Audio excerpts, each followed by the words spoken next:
नमस्कार. दिस is professor विशाल बिराडी आणि मी तुमचं स्वागत करतो आपल्या यूट्यूब चॅनलमध्ये, ज्याचं नाव आहे सोचो जरा हटके. मित्रांनो, आपण न्यूमेरिकल सिरीज स्टार्ट केलेली आहे. या सिरीजमधला लेसन नंबर 12 इलेक्ट्रोमॅग्नेटिक इंडक्शन, जो की 7 मार्क्सला विचारला जातो. ह्या लेसनचे न्यूमेरिकल स्टार्ट करण्याआधी आपण ह्या लेसनवरचे IMP's फॉर्म्युले बघणार आहोत. त्यामधला पहिला फॉर्म्युला आहे, ह्या लेसनवर सिलेक्टेड क्वेश्चन विचारलेले आहेत आणि हा पहिला आपण फॉर्म्युला बघतोय, याच्यावर मोस्ट ऑफ न्यूमेरिकल विचारलेले आहे. पहिला फॉर्म्युला आहे E is equal to BLV. E for EMF किंवा इंड्यूस EMF बोलतात, B for magnetic field, L length आहे आणि V आहे व्हेलॉसिटी. सेकंड फॉर्म्युला आहे phi electric flux. Electric flux साठी आहे L फॉर लेंथ आणि I आहे करंट. सॉरी, L लेंथ नाही, L आहे self induction, coefficient of self induction. नंतर पुढचा फॉर्म्युला आहे थर्ड, जो की सेल्फ इंडक्शन साठी आहे L is equal to mod of E upon di/dt. E ची व्हॅल्यू जी घेणार आहोत ती मॉड मध्ये घेणार आहोत, म्हणजे निगेटिव्ह असेल तरी आपण घेताना पॉझिटिव्ह घेणार आहोत. आणि जो लास्ट फॉर्म्युला आहे, थर्ड आणि फोर्थ फॉर्म्युला ऑलमोस्ट सेम आहेत, फक्त इथे M दिलेलं आहे ते L फॉर सेल्फ इंडक्शन आणि M आहे म्युच्युअल इंडक्शन. सो हेच बेस्ट आणि सर्वात कमी असलेले फॉर्म्युले आहेत. ह्या फॉर्म्युलांवरचे आपण न्यूमेरिकल्स आता बघणार आहोत. Our first numerical, the current in a coil change from 50 ampere to 10 ampere in 1 second. The self induction of a coil is 20 Henry.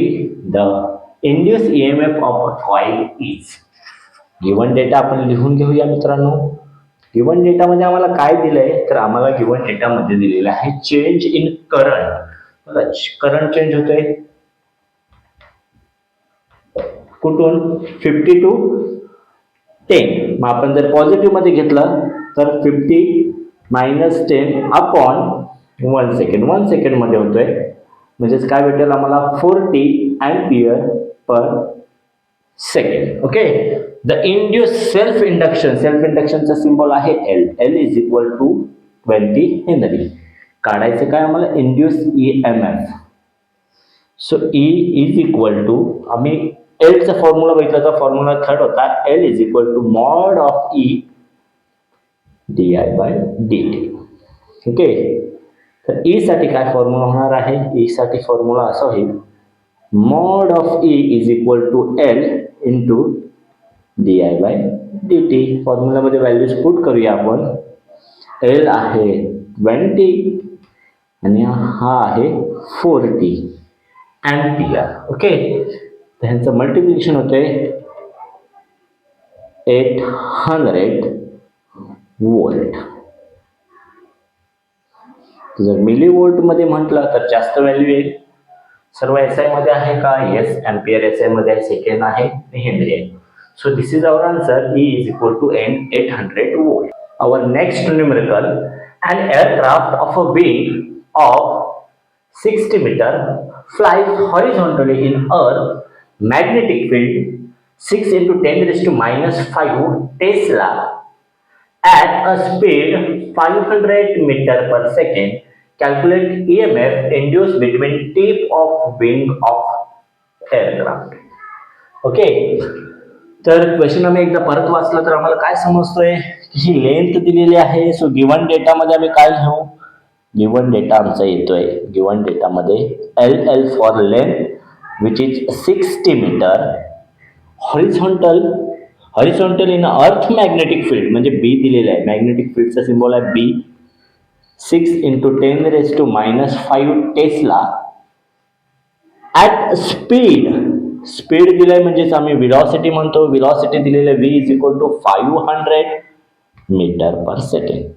मित्रांनो, ज्या व्हॅल्यूज आपल्याला दिलेल्या आहेत त्या आधी चेक करा SI मध्ये आहेत का. ओके. L SI मध्ये आहे, B टेस्ला SI मध्ये आहे, व्हेलॉसिटी ऑल्सो इन SI. आम्हाला आता फॉर्म्युला पुट करायचा आहे, आम्हाला काढायचा इंड्यूस EMF. सो फॉर्म्युला काय घेणार आहे, formula straightforward, E is equal to BLV. मी माझ्या विद्यार्थ्यांना इथे असं सांगतो, E फॉर EMF बोलवलंय. BLB असं लक्षात राहतं, BLB. आता व्हॅल्यूज पुट करूया आपण. B म्हणजेच काय, 6 × 10⁻⁻5. L आहे 60 आणि ह्याला आपण 10 मध्ये लिहूया तर 5 × 10⁻². ओके, ह्याला पण 10⁻1 मध्ये लिहू शकतो. मग 60 ला मी कसं लिहू शकतो, 6 × 10⁻1. 6 6 जा 36 × 5 × 10⁻, किती होईल, 3 होतील. हे 1 आणि 2 ॲडिशन 3 होईल. -5 मधून गेलं तर -2 होणार. मग आता ह्यांचा प्रोडक्ट काय येतोय, 16 5 जा 180.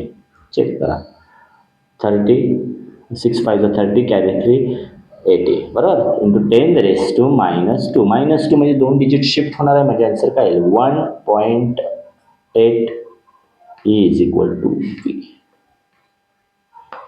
हा इंड्यूस EMF आहे आणि आम्हाला हे कॅल्क्युलेट करायचं. एकदम सिंपल कॅल्क्युलेशन होता, सिंपल न्यूमेरिकल होता. असे न्यूमेरिकल 2 किंवा 3 मार्क्सला विचारतात.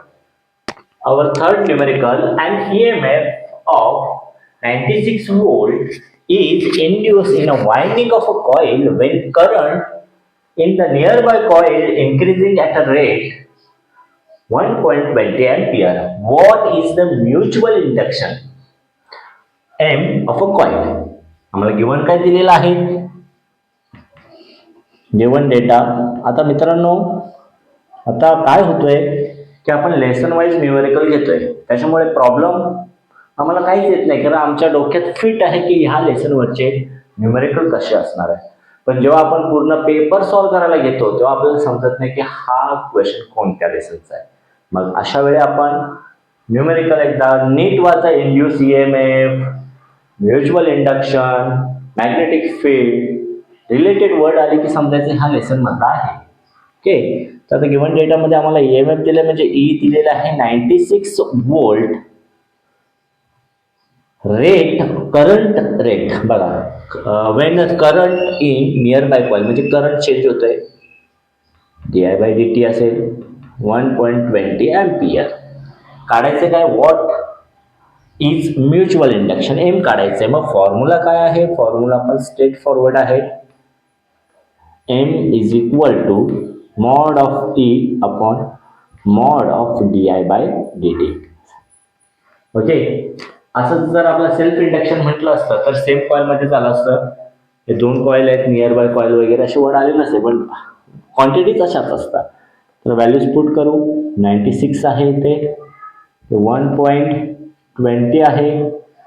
त्याची जर मला व्हॅल्यू चेंज करायची असेल म्हणजे पॉईंट शिफ्ट करायचं असेल तर इथे 12 होणार आहे.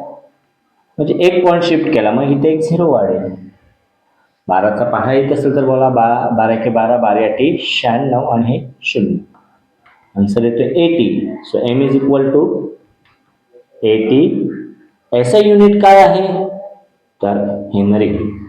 लक्षात ठेवा, SI युनिट द्यायला विसरायचं नाही मित्रांनो. मी जर 80 दिलं आणि मला आउट ऑफ मार्क्स असतील तरी ते माझा 1 किंवा अर्धा मार्क्स कट होण्याचे चान्सेस आहेत. त्याच्यामुळे SI युनिट लक्षात ठेवा. SI युनिटवरून आपल्याला आयडिया येते ती क्वांटिटी कुठली आहे, तो एक बेनिफिट आहे.